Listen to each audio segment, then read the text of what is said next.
understand where I'm coming from. There is something that we call a divine blessing. This is the blessing that God will give you.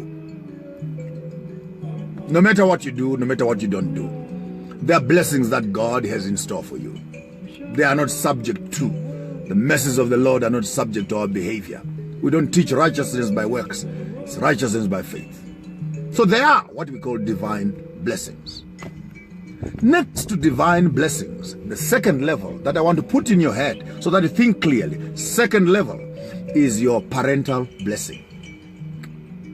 This is when your father, when your mother, the people that God designed as the gates for you to enter into this life, bless you and wish you well, say nice things about you to the Lord.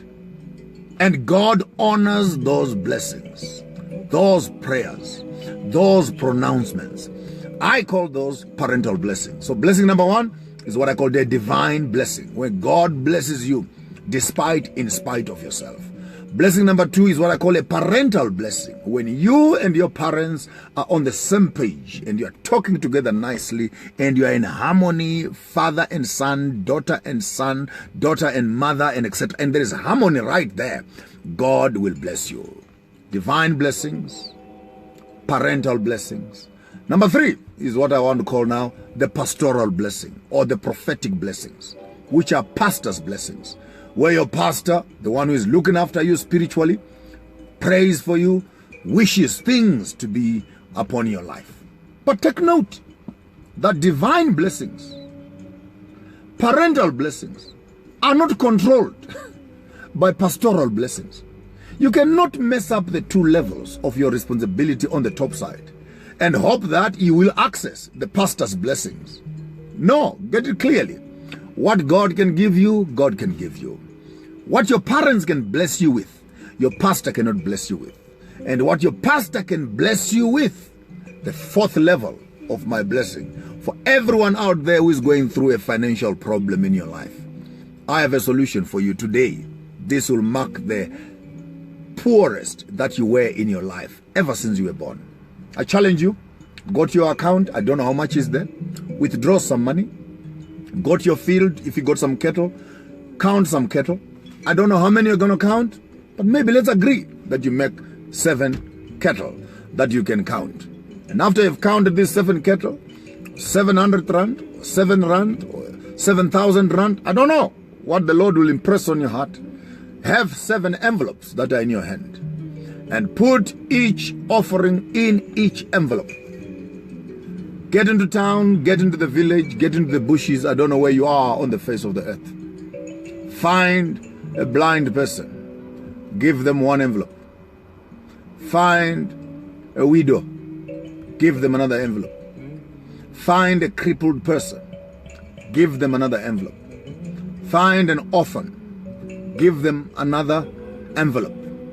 Find someone who is desperate and begging, give them another envelope. Find 7 critically troubled people on the face of the earth. Give them an offering.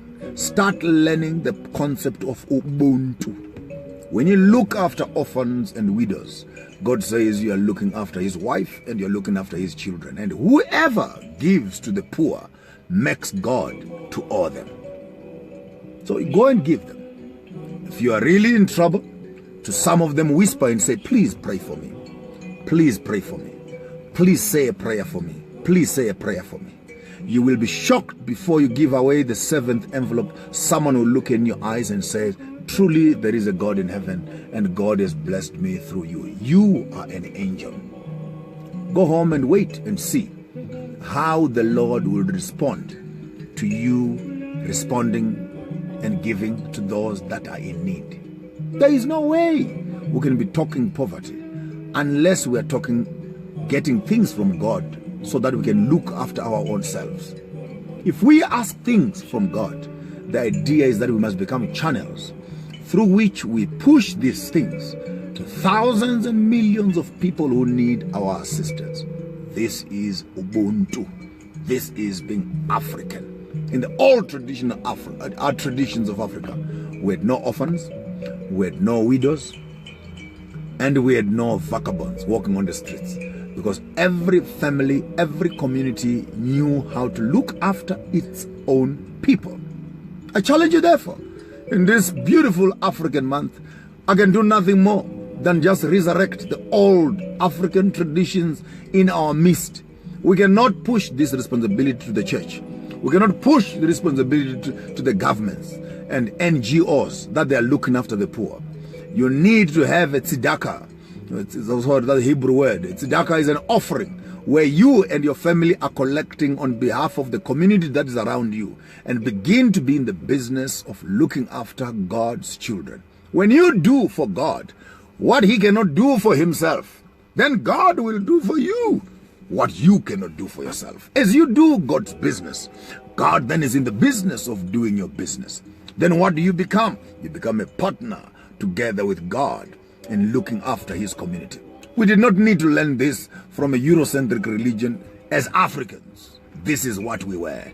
If you're walking past my field and you're hungry, get into the field, break some watermelons, eat, be full, as long as you don't carry anything away, because we believed in sharing the common background, sharing the common resources. That's how I grew up. Yes, you are right, Elizabeth Munikwa, down in Kwatugwi. When you're walking past the farm of Mr. Lunga, walking past the farm of Mr. Maponga there, Guarivanda and Mrembwe, you did not need to ask for pcha or nzimbe or asking for food. You get in there, you eat, and you proceed, because that's what a community is made out of.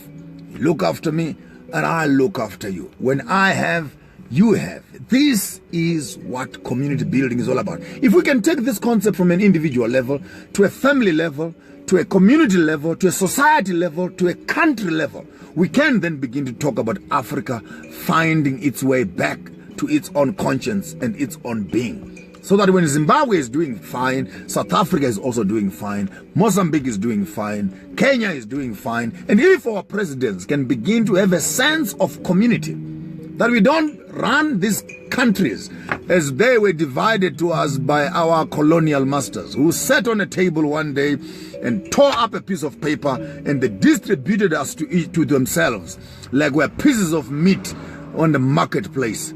You take that, the Portuguese that, Belgians that, the English that, and Africa became a donated piece of land to the colonizers. If Africa can begin to look beyond colonization, look beyond passports, look beyond individual and country politics, look beyond your passports and language, you will find that we are a community of loving people who work with each other, who live with each other. We share with each other. If I have, you have. If we can translate this concept to a continental platform, we can begin to build a new United States of Africa, from a United States of communities and cultures, from a United States of families, from a United States of self. United States of Africa begins with me looking after my fellow person, my fellow family members, my community, my culture, my society, my country, my region, my continent, and the rest of the world can learn from there. And I believe that Africa is something that we can contribute. We are stuck in local domestic politics, and we forget that there is a bigger picture out there. We are not in isolation. We are living in harmony with the rest of the world. In this September month, this is my gift to all Africans out there. Start looking after yourself. Go back home. Look after your parents, look after your sisters, look after your brothers and sisters. In the amount of money you spend on buying airtime, doing those fun little tweezers on your head, putting those cornrows on your head and extensions, 4,500. If we can begin to look after our own people, God will bless us much more. It's not about looks, it's about the conditions of the heart. And when our hearts are in harmony with God, the universe around us and God himself will cause us to become desirable. Have you not read the passage that says, you will find favor? You will find favor. In other words, you walk up to a place and you find favor. You see, some of us, we don't earn as much money, but we got favor. I'm able to fly around the world and pay nothing for it. I'm able to walk up in a shop and pick up the clothes that I like and not pay for them. I'm able to walk up to a garage and ask for a car, and I'll phone 2-3 people and I'll get the car without paying for it. Why? Because favor is more than cash. When God gives you favor, there's no amount of money that you can have that will surpass favor. How do you create favor? By looking after the things that are favorable to God. Love the things that God loves. Look after the things that God is looking after. Care for the orphans. Care for the blind. Care for the crippled. Teach your children to do the same. Reduce your personal expenses on yourself. Increase your expenses on looking after those that are less privileged than yourself. Heaven will smile at you. You will find favor in the eyes of the Lord. That's how we build our African communities. Ubuntu. Being a human being. God bless you and watch over you.